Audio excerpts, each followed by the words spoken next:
Hey guys, welcome to another edition of Million Dollar Batchmaker. Today we're going to be discussing a preservative that is so common that I kid you not, I'm guessing each and every one of you either puts it on your skin or ingests it every single day of your life. That's right, I'm talking about phenoxyethanol. Today we're going to find out what is it safe, is it natural, and how's it made. So let's get started. All about the chemicals and chemistry. Here to break down all the mystery. True chemistry is what you about to see. We chemistry professionals break down Phenoxyethanol. Sit back and see why we owe them. Now, let's start from the basics. What is phenoxyethanol? And while phenoxyethanol has a ton of niche industrial uses, it is primarily used as a preservative and stabilizer for cosmetics and perfumes. Sometimes phenoxyethanol is written as 2-phenoxyethanol, and sometimes it is abbreviated simply as PHE. Characteristically, it is a colorless substance, it has an oily feel, and it has a mild rose odor, although the odor may be different depending on what grade of phenoxyethanol you might purchase. But just to give you a brief scope of phenoxyethanol's overall usage, phenoxyethanol is actually used in all these product categories. Yeah, it never ends. In fact, according to Mintel, phenoxyethanol is used in just under 30% of cosmetic products worldwide today. So this begs the question, of course, why is phenoxyethanol used so much? Well, here are the facts. First, stability.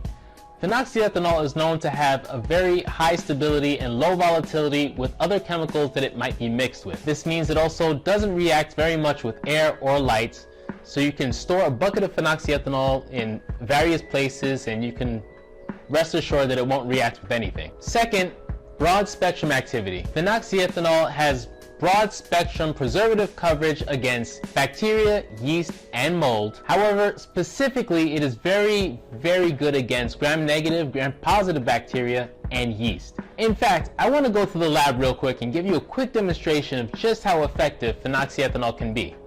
Okay, so we're back in the lab here, and on the bench we have two samples, basically growth mediums for bacteria and mold.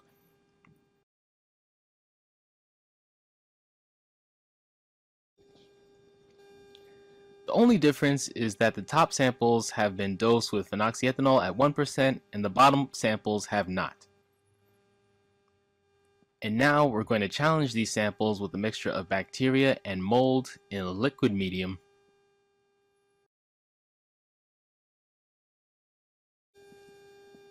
Just putting a few drops on each sample.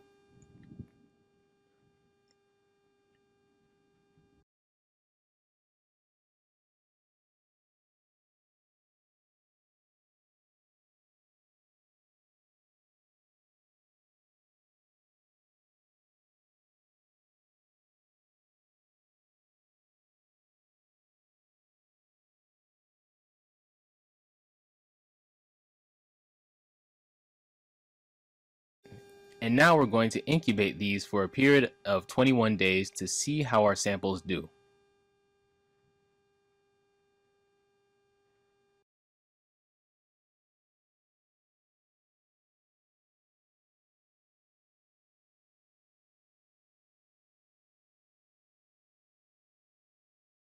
So now we're taking our samples out. We can already see that something has changed. As we can see, the samples without phenoxyethanol have significant mold growth as compared to the samples with phenoxyethanol. On top of its broad spectrum efficacy, phenoxyethanol is also very heat tolerant compared to a lot of other preservatives. It can also operate in a broad pH range from 3 to 12.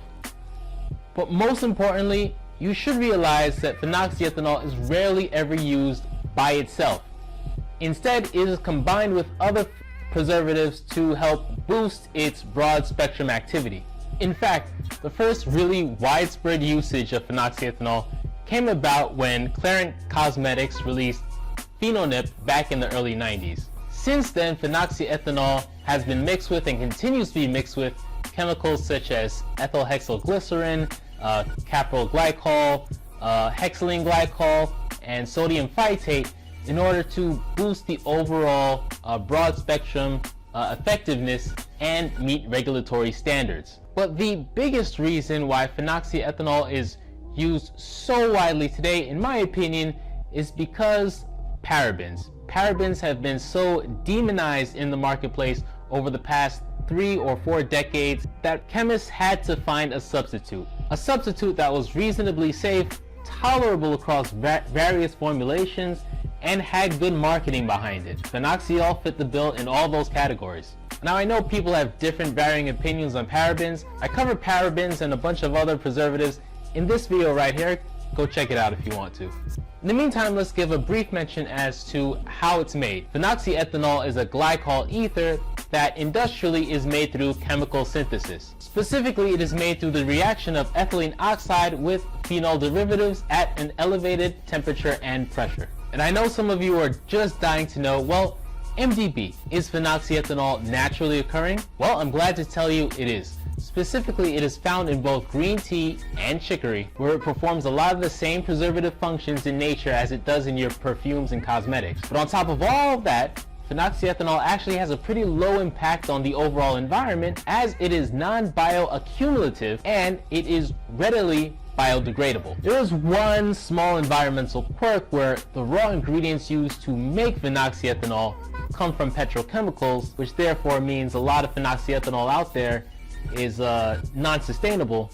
But if you're willing to pay the extra money, you can get sustainable sources of phenoxyethanol from various places. I've sourced them myself. And now for the episode finale, the one thing you've been dying for me to tell you ever since I started this video: is it safe? Well, first, we should really understand that phenoxyethanol has literally been used for many decades now, with very low to minimal health effects for millions of people worldwide. That is something that really should be appreciated. From all the studies done on it, it's clear that it is not a cancer-causing agent. It is not an endocrine disruptor, i.e., it doesn't mess with the balance of hormones within your body. In fact, the only real blemish or kind of smirch on phenoxyethanol's otherwise unblemished safety record is one study done on the occupational exposure to phenoxyethanol that possibly indicated that it could give you some neurologic problems. But understand that this was occupational exposure. These were people who were probably in a factory making phenoxyethanol and therefore had extremely high levels of exposure to it, possibly leading to neurological damage. In fact, just to give you an idea of the typical exposure for the typical customer to phenoxyethanol, understand that either legally or just by general practice, phenoxyethanol is never used in a percentage more than 1% in any formulation. In fact, most formulations either use it between 0.4 and 0.6%, and this is far too low to give you any type of issues. The real and the biggest danger to phenoxyethanol comes from an allergic reaction, which should be diagnosed primarily by a patch test on the skin.